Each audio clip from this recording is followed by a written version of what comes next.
هو بجد صوابع زينب بتتباع ب 25 جنيه، ونفسي اعرف ليه اسمها صوابع زينب. هنجيب كوبايه دقيق، عليهم نص معلقه سميد، بعد كده هنجيب معلقه سكر. وبلاش تحط ايدكم في الوصفه عشان احنا عايزينه مسكر نص نص، ايدكم هيبقى مسكر قوي.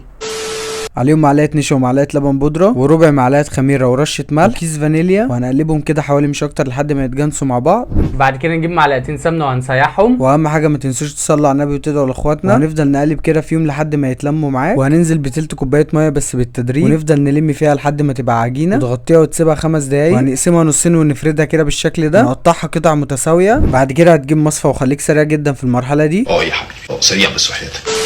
وهتلفها بسرعه كده بالشكل الحلو ده. اهم حاجه تبقى رفيعه كده، تنزل بيها في زيت على درجه حراره متوسطه، وهنطلعها وننزلها في شربات ساقع. هسيب لك المقادير بتاعته في الكومنتات. وكده انت عملت حاله بسيط وسريع جدا للناس الكسلانين، صدقوني طعمه تحفه، لازم تجربوه. وبس كده، لو كملت معايا الفيديو لحد الاخر احب اشكرك، واعمل لي فولو عشان صدقني هتستفاد.